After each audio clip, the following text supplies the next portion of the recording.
So Matt, I'll pass it back to you. Okay, thank you. And I will add, I'm also very grateful Rebecca's jumped in with me in this, as my background is more in terrestrial biomass availability, and as Helene was mentioning, Rebecca brings in aspects of sustainability that we're expanding on in our analysis and expanding our scope to include algae in our resource analysis. I wanted to start by just acknowledging more people than I can specify right now that have been involved with our resource analysis work in the past, and these people and others continue to collaborate with us in our resource analysis of biomass feedstocks moving forward. A quick summary of some of what our group does at Oak Ridge National Lab. Our focus: biomass supply analysis and supply forecasting, including some studies that I'll focus on here: the 2005 billion ton study, the 2011 billion ton update, and the 2016 billion ton report. So that's what this presentation will be focused on. There's also an emphasis on feedstock supply and logistics, particularly as we try to advance our analysis from farmgate and forest roadside forward to delivered supplies and characterizing what delivered supplies might look like. We collaborate with Idaho National Lab on that.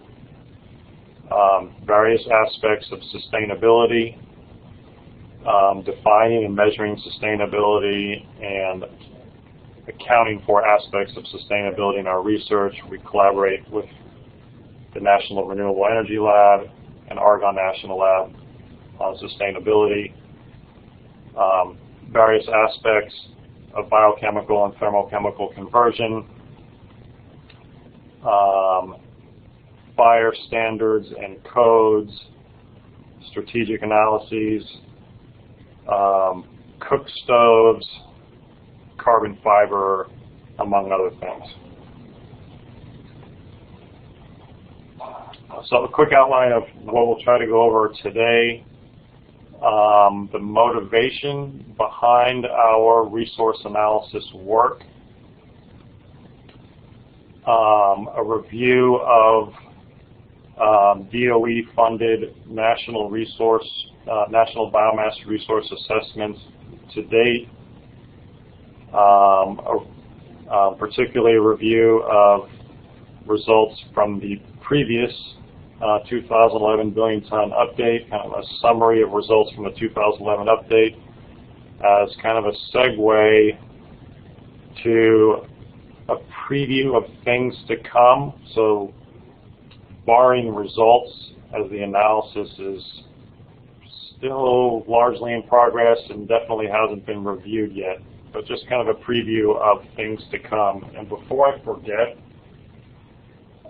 as part of our review process, over the next few months, I'll say, we are interested in nominations for outside reviewers of the 2016 billion ton report.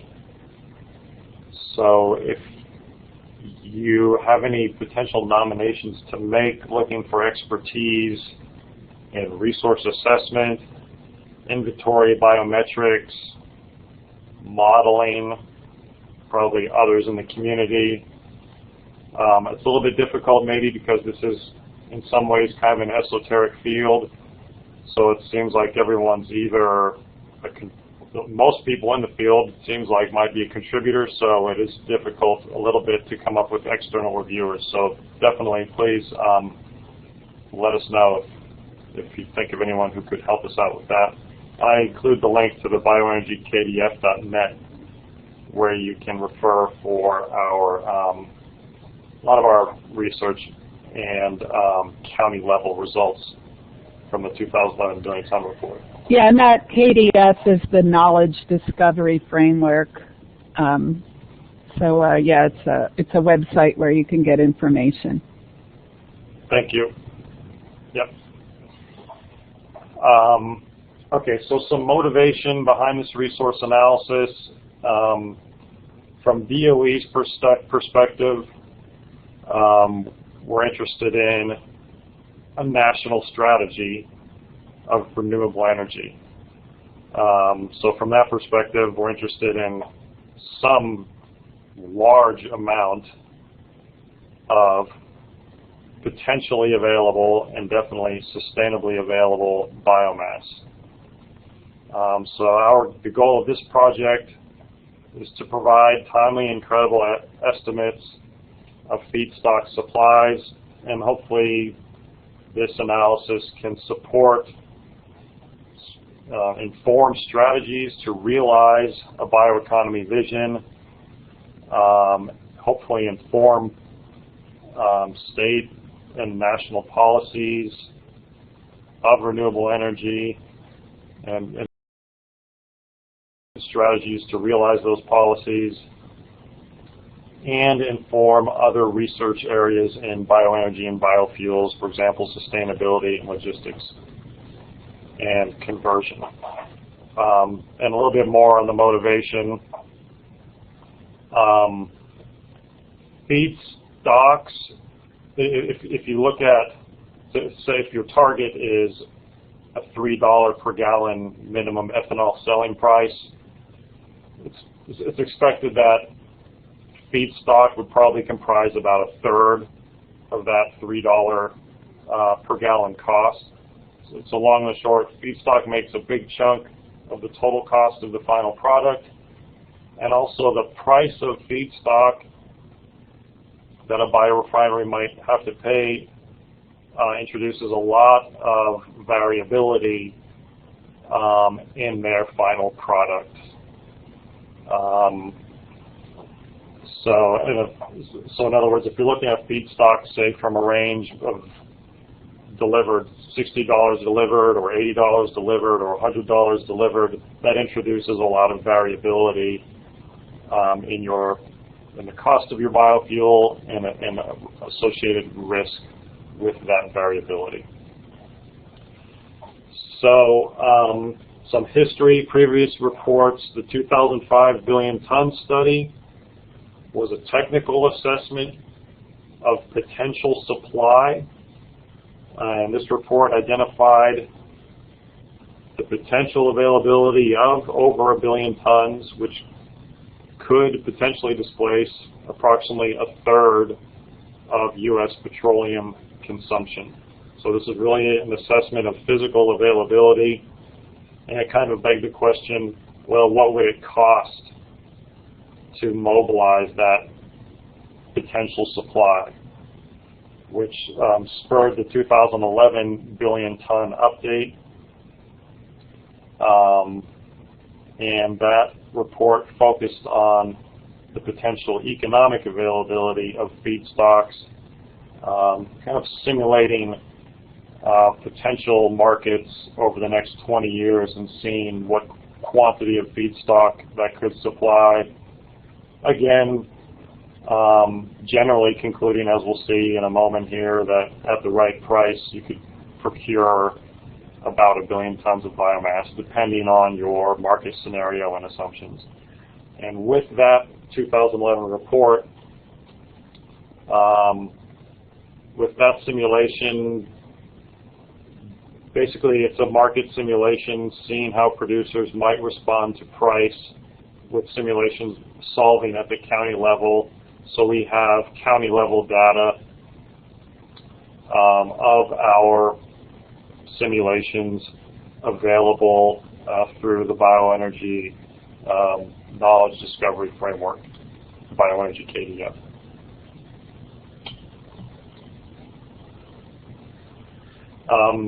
So some important information to consider when interpreting the 2011 billion ton update data.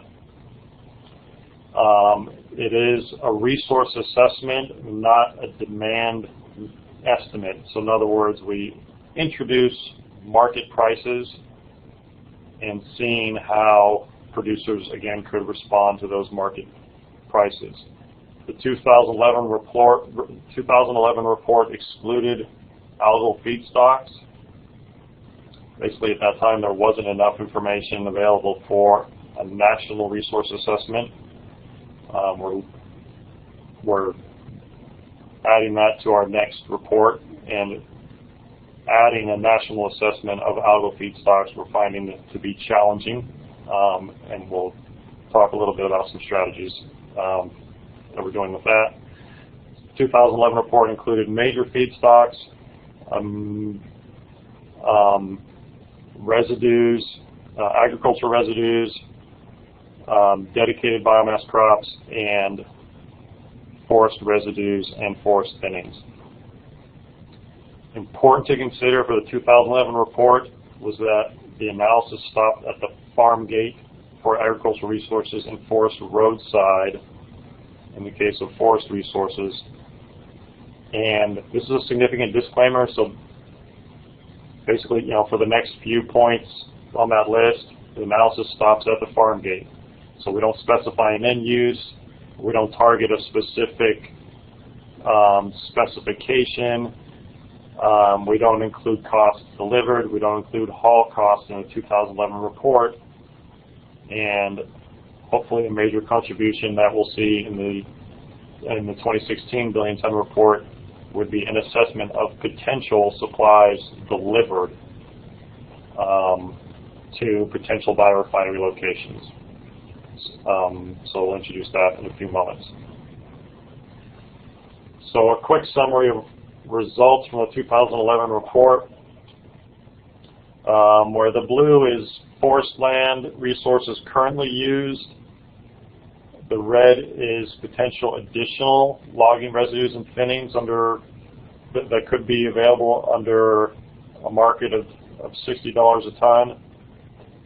The orange is agricultural resources currently used, and the blue is additional agricultural resources that could be available under this market, and the green is biomass energy crops. Under the baseline scenario, i.e. modest expectations of yield improvement, it was estimated that a little over 1 billion tons could be available by 2030 if you introduced a market price of $60 a ton starting in 2010. The high yield scenario basically offers a little more optimistic outlook of potential yield improvements that could be achieved with some combination of improved management practices learned and adopted over time and improved genotypes that could be developed over time. And in this higher yield scenario, you get probably about 1.5 billion tons under that market scenario. And I just add this table to provide a little bit more detail behind the assumptions. I just quickly point out that, again, the approximately 1 billion tons at 2030 under the baseline scenario, it includes a little over 300 million tons of currently used resources and identification of a little over 700 million tons of additional resources to total 1 billion tons. And similarly, for the high yield scenario, that same estimate of projected expansion of currently used resources with the addition of more biomass potentially available, and so totaling about 1.3 to 1.6 billion tons.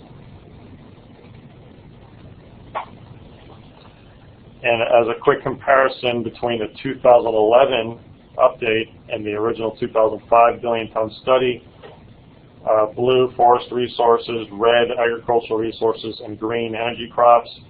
Basically with the 2011 update, a little more conservative due to sustainability constraints, additional sustainability constraints, slight reduction in the forestry resources in the update, slight reduction in agricultural residues in the update, but more than compensated for with the potential additional contribution of biomass energy crops.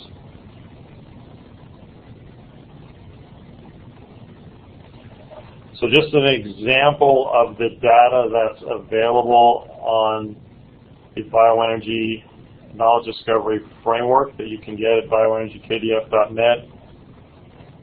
So we can construct supply curves at the county level or rolled up to state or regional or national. But with these simulations, for example, we introduce a price and we specify a yield scenario, and we see how the adoption of bioenergy crops and how the production of biomass resources could increase over time. So basically with time you get more biomass, and with higher yield scenarios you get biomass, and of course with higher price you potentially get more biomass. So for example, in 2012, under the baseline scenario, again the simulation started in 2010, mind you with markets that haven't been entirely realized. So it's important to point out that a result for 2030 from the previous report isn't necessarily the same as a result from 2030 with an update. So it's basically a different time frame of a market simulation. But at any rate, at $60 a ton in 2012, we might get about 200 million tons in 2012.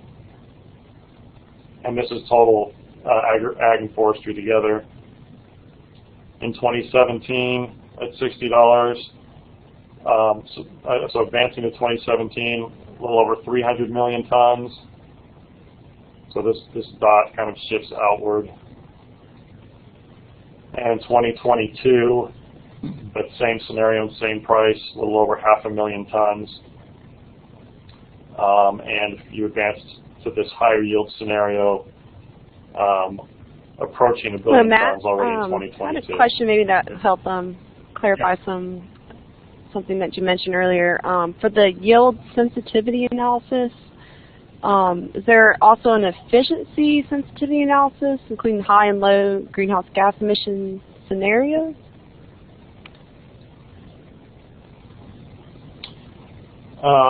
Greenhouse gas emissions aren't evaluated at this stage. So in the 2011 report, no assessment of the efficiency. I guess that might mean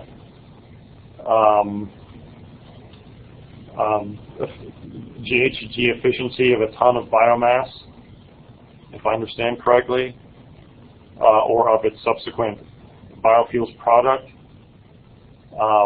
But looking forward in a moment, that important question will be evaluated in the 2016 report in Volume 2, which will focus on sustainability, including what I'll call GHG efficiency. Okay.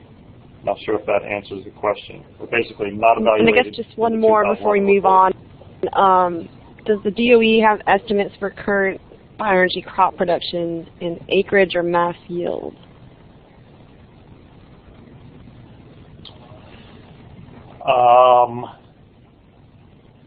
I honestly don't know.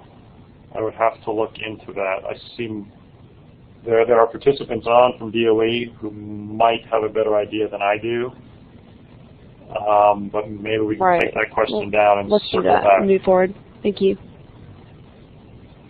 Okay. And if anyone knows, maybe they can message Helene.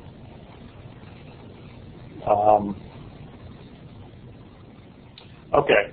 So all of that till now was the 2011 report. Looking forward to the 2016 report, additions that will be made in the 2016 report. And probably, at least on the resource analysis side, well, I guess one big addition, I'll start at the bottom, 2 volumes. An initial idea was to have a chapter focusing on sustainability. Frankly, the scope got so big that we believe that it warranted a whole separate volume.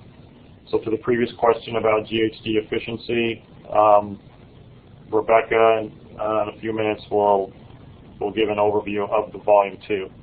But focusing on Volume 1, some additions. The main advancement of Volume 1, I would say advancement from roadside, aka farmgate, to delivered supplies.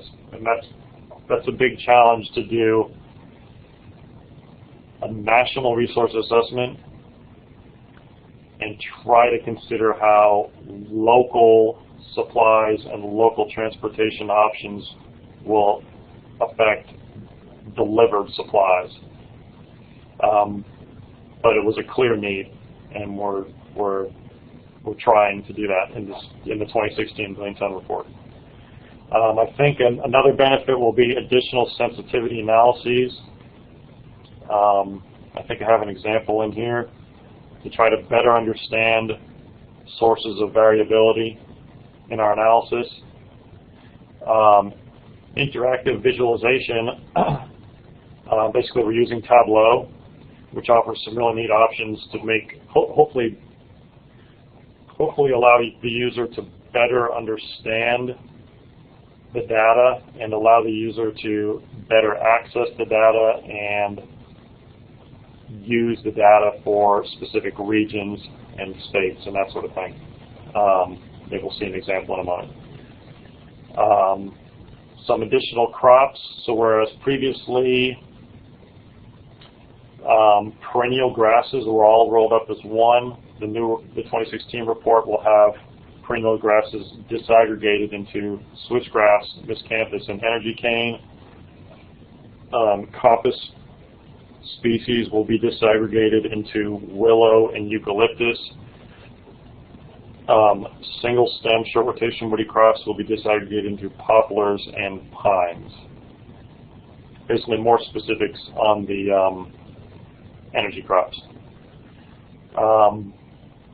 Biomass crop yields will be derived from an empirical model collaborating with Oregon State University using the PRISM model based on a 30-year climate average.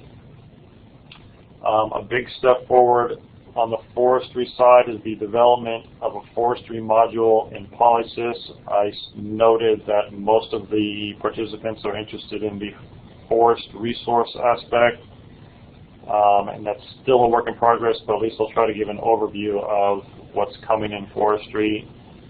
As I mentioned, including algae in this report, focusing on co-locating strategies.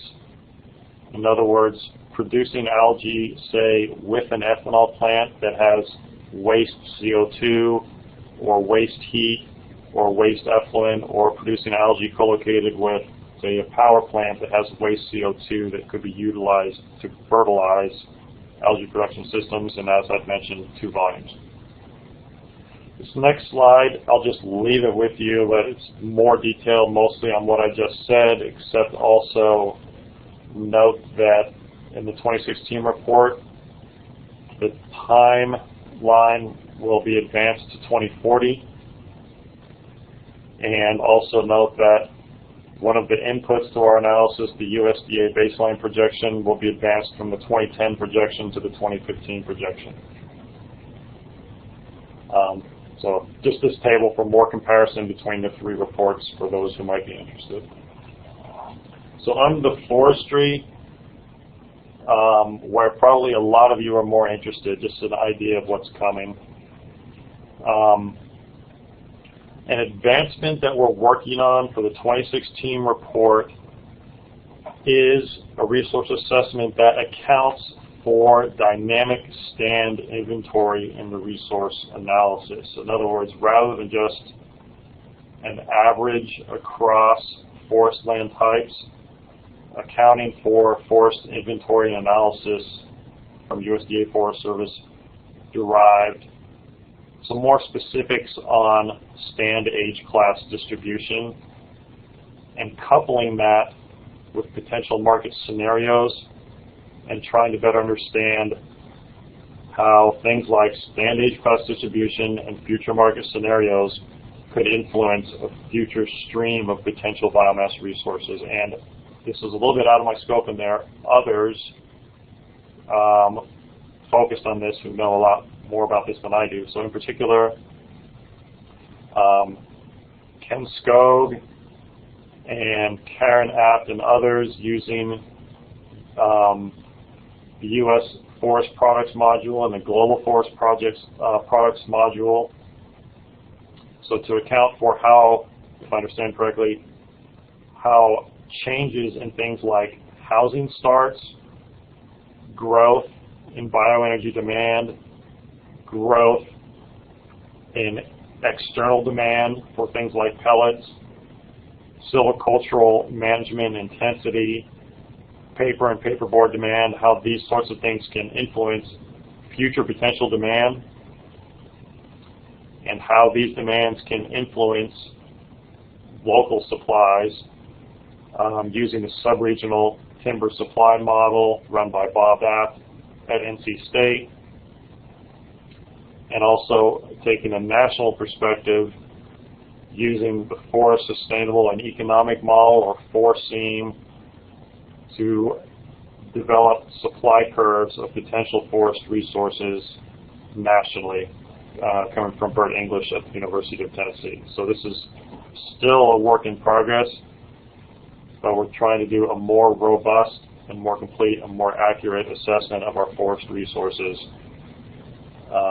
in the 2016 Billion Ton Report. Maybe we'll have some questions on that. I'll try to save time for the end.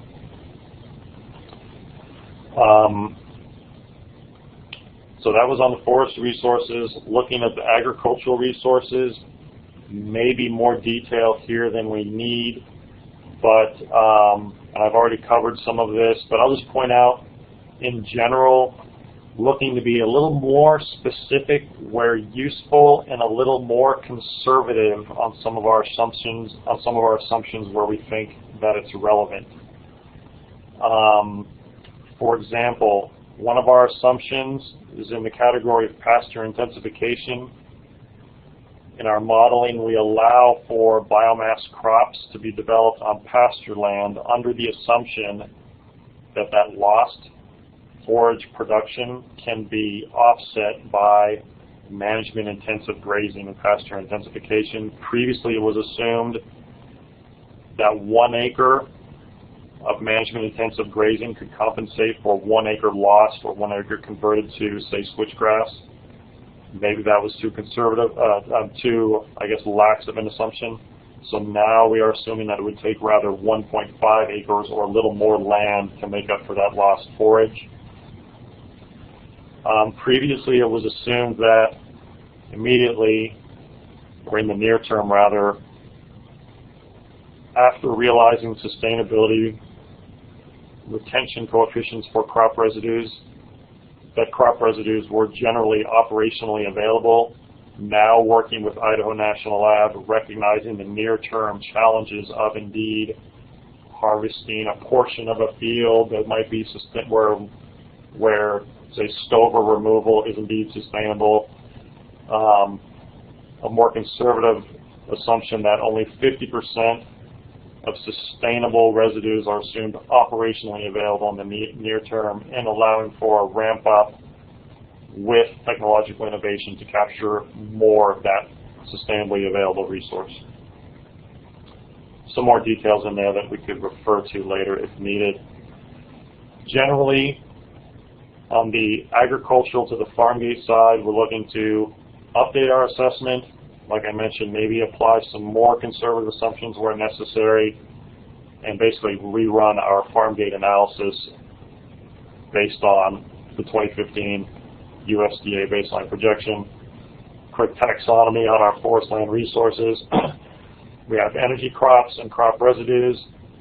Energy crops include a variety of herbaceous crops and short rotation woody crops, and crop residues are primarily corn stover and other cereal straws like you see here.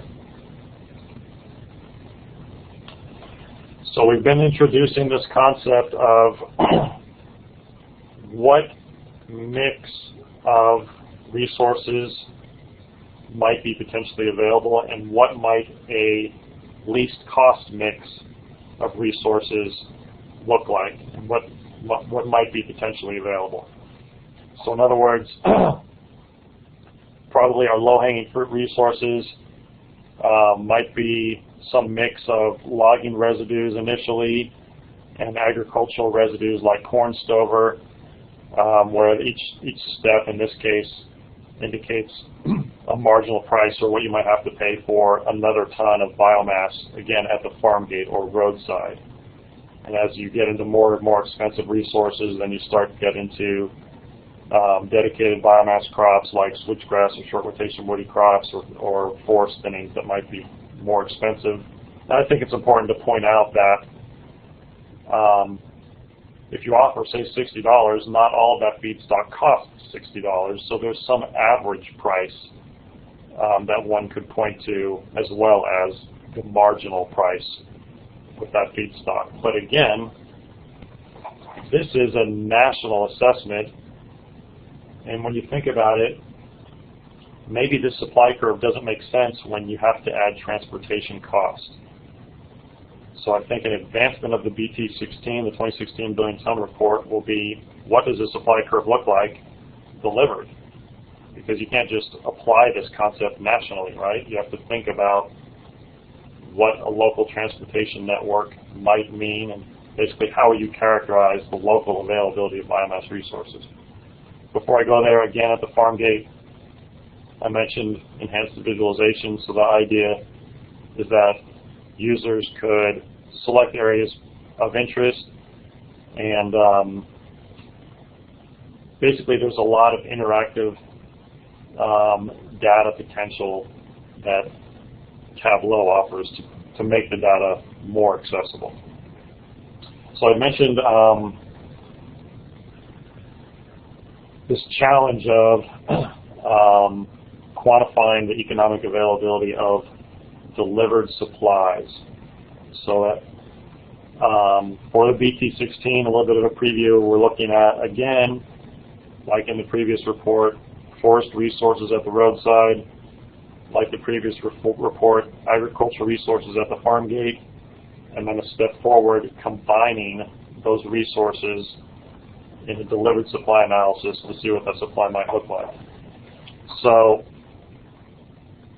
while it's impossible for us to capture all the complexity of local regulation, local tax incentives, local policies, local transportation, making some assumptions about a potential theoretical hypothetical grid of potential delivery locations 50 miles apart like this, and assuming delivery targets of 800,000 dry tons per biorefinery, we have a model that we call the supply characterization model, which is probably appropriately named. It basically solves one potential location at a time. It finds the first location with the cheapest mix of delivered feedstocks based on a combination of farm gate cost or roadside cost plus transportation and logistics cost. And it incrementally adds new biorefineries, again, starting from cheapest and going to most expensive. So that's our current approach for trying to, as a first step, to quantify potential economic availability of delivered feedstocks.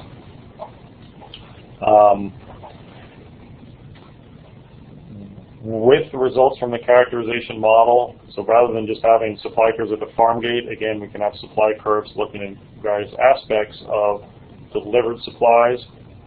So we can look at delivered cost of each individual feedstock. Again, please don't quote any of this because this is still a work in progress, but just conceptually. We can characterize what total costs might look like. So if the cheapest, at the first biorefinery that goes in will pick up some mix of the cheapest resource, the cheapest logistics cost, and the cheapest transportation cost. And then over on the other end, that very last biorefinery is going to have some mix of the most expensive feedstock and the most expensive transportation costs. So that's our general approach. And hopefully what we can do is, I've deliberately redacted some information here that these results just aren't final and aren't reviewed, and in fact we're rerunning this currently. We're getting some recent feedback. But again, you can picture, maybe the low-hanging fruit biorefinery over here that has the cheapest average price per ton. It might be a mix of, say, mill residues or other waste resources. And as you move towards the more expensive resources, you probably pick up more expensive feedstocks, purpose-grown feedstocks, and small diameter forest resources.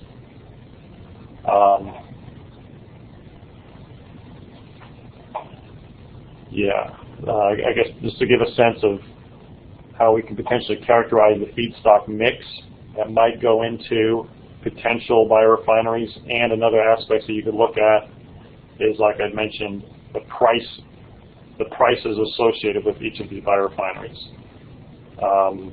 So the prices associated with farmgate price and harvest costs. Basically, this is representing feedstock mix. You could also represent price mix. And again, information redacted, but an aspect that we might look at, if each one of these dots could represent a potential biorefinery location, and you could think of this as a conventional logistics scenario versus an advanced logistics scenario.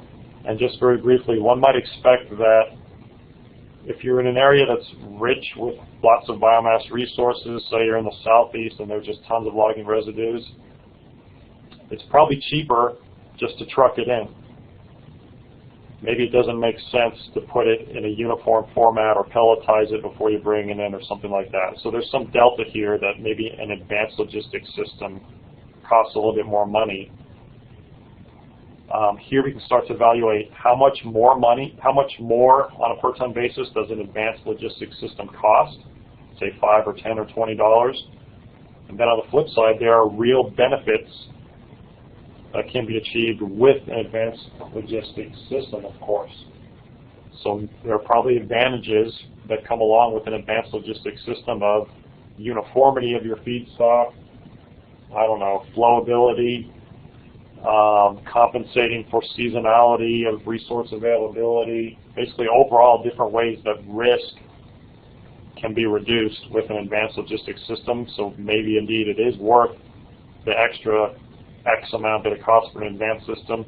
And then on the right-hand side, if you really want to mobilize a bioeconomy and realize, say, for example, 1 billion tons, at some point, an advanced logistics system is probably cheaper and getting more dispersed resources. I think I'm lagging behind on time. Okay, so there we go. So that's a lot of information on what we're looking to do in Volume 1. Sorry, Rebecca, I left you short on time. If you want to pick up on Volume 2 and the approach to sustainability. Hi, this is Rebecca Ephraimson. I think there's plenty of time. We'll just talk about these last few slides. The sustainability part of the billion-ton report will be a separate volume, as Matt said, that'll probably come out about 6 months after the main report. In the 2011 billion-ton update, there were some aspects of sustainability that were considered. But those were sort of some sustainability constraints, like constraints on water and constraints on not putting biomass in wilderness areas and things like that. What the team decided to do this time around is really look at the results of the billion-ton Volume 1 and figure out what the environmental effects of those of that biomass potential is. And we all know that sustainability is something more than just environmental sustainability. It includes socioeconomic sustainability. But for this particular billion-ton report, we're focused on environmental sustainability, which includes air quality, soil quality, productivity, which has always been considered a lot, of course, water quality and quantity, greenhouse gas emissions, and biodiversity. We have collaborators on this sustainability volume. Some of the main collaborators are the National Renewable Energy Laboratory, Argonne National Lab, and the Forest Service, and of course Oak Ridge National Laboratory. And we intend to use multiple models to examine, and when I say we intend to, we're working on this sustainability task. And we're using multiple models to look at some of these sustainability indicators and looking at the future, 2040, as well as considering current conditions. So let's see if I could change this. Yes. In the past, we've published sustainability indicators that that really reflect the efforts of a lot of international and national organizations, and that focus on, you know, instead of 100 indicators, we tried to do a manageable number. The indicators listed here are ones that we and others have found important in the past, important environmental sustainability indicators. The ones that are in yellow are the focus of the sustainability volume.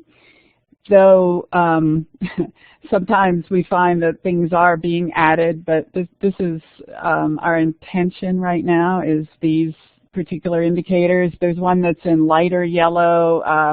I think that at this point NREL intends to add the volatile organic compounds and the other ones listed there.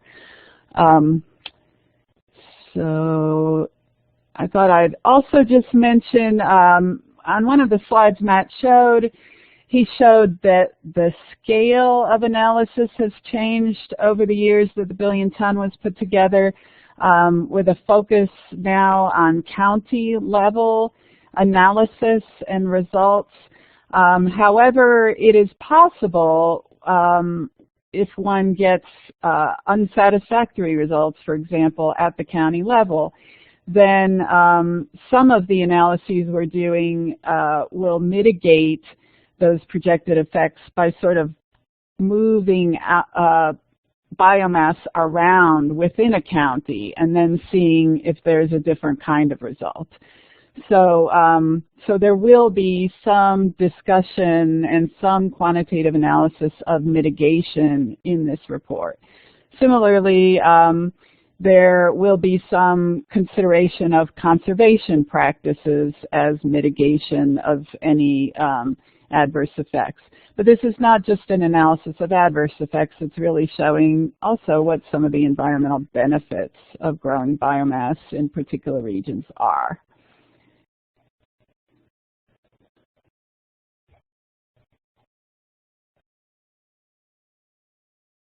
Matt, do you want to summarize the last slide? Sorry, I was talking muted again. Okay, thank you very much, Rebecca. Yeah, so in summary, we're trying to advance this analysis to support realization, to support strategies, hopefully that could move us towards realizing a bioenergy and a bioeconomy vision as supported by DOE. We're targeting release of the 2016 Billion Ton Report Volume 1 in July of 2016 at Bioenergy 2016, and Volume 2 soon after. Again, I will mention, if you know of potential nominees for outside reviewers of the 2016 Billion Ton Report, please let us know. And if you have any questions or want to reach out, you have our emails there. And thank you very much, Helene, for the opportunity. Yes, thank you. Yes, thank you, Matt and Rebecca. We have I have a couple of questions I've jotted down as you guys have been doing your presentation. So we'll go ahead and move into the Q&A.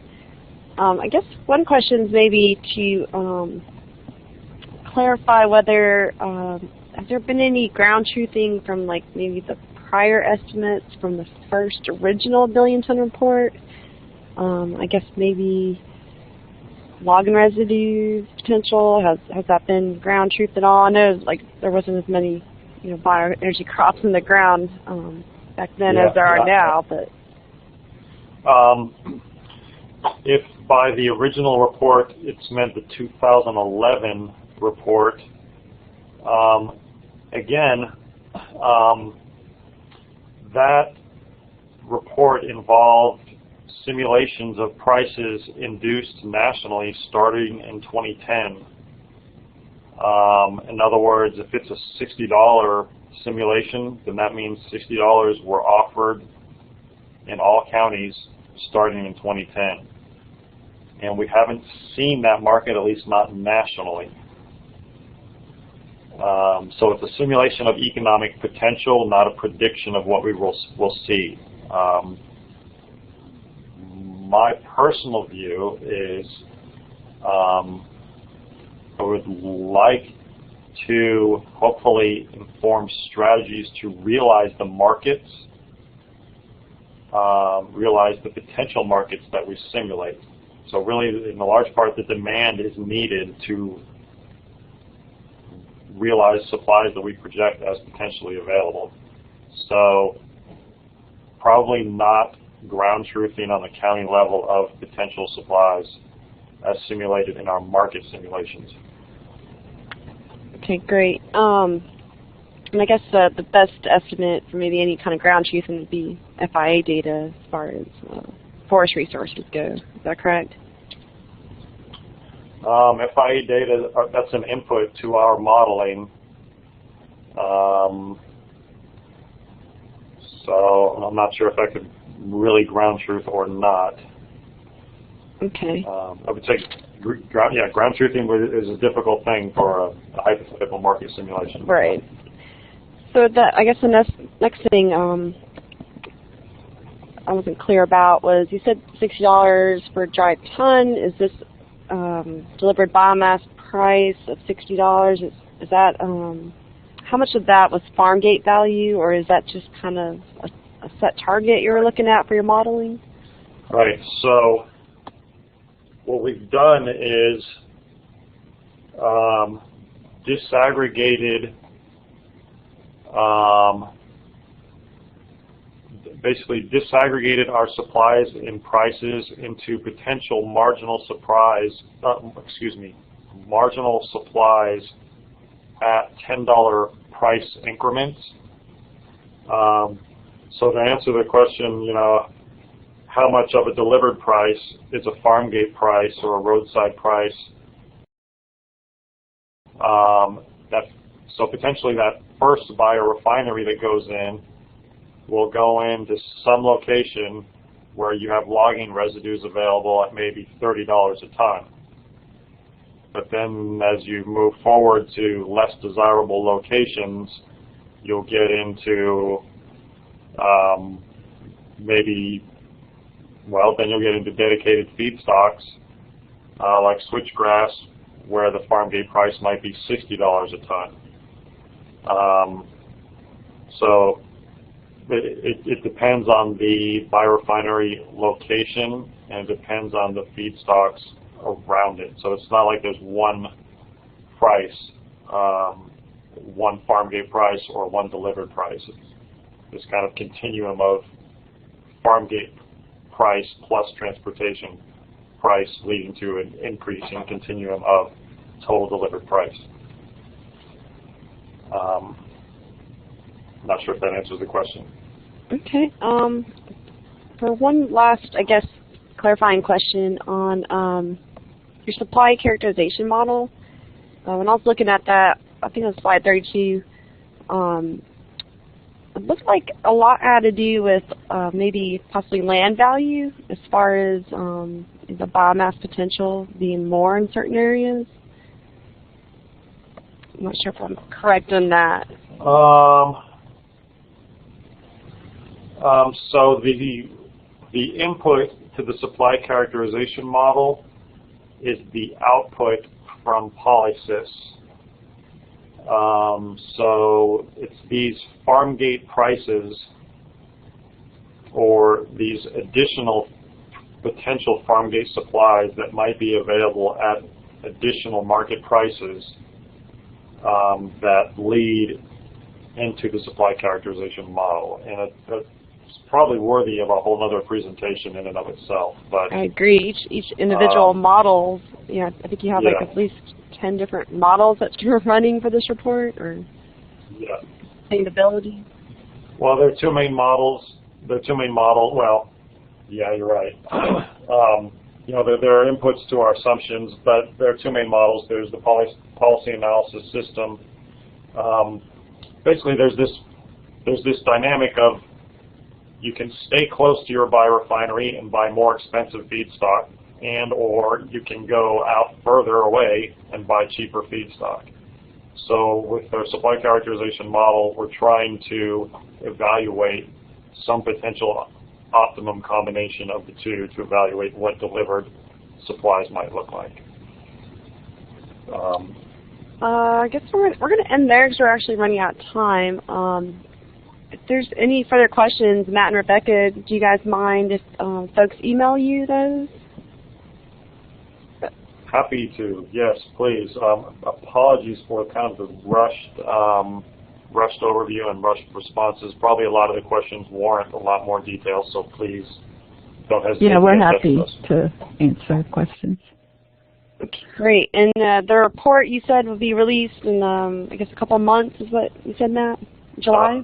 July of 2016. And that would be available, I'm supposing, on like Oak Ridge, website, Oak Ridge National Laboratories website, or would that be a DOE website? bioenergykdf.net, I think, would be the go-to. The go-to for that. Okay. Well, I want to thank you both for providing these preliminary results, and a lot of great questions from the audience as well. Hopefully, you can get some great nominations to review this report. It just seems like the further you dig into it, it's never ending, and you guys just continue to build on these models, which I find fascinating. But I just wanted to thank you for joining me this afternoon, and I'm going to put the link in for folks that want the continuing education credits, and you can finish that up. And again, thank you everyone, and have a great afternoon. Thank you. Thank you, Helene and everybody.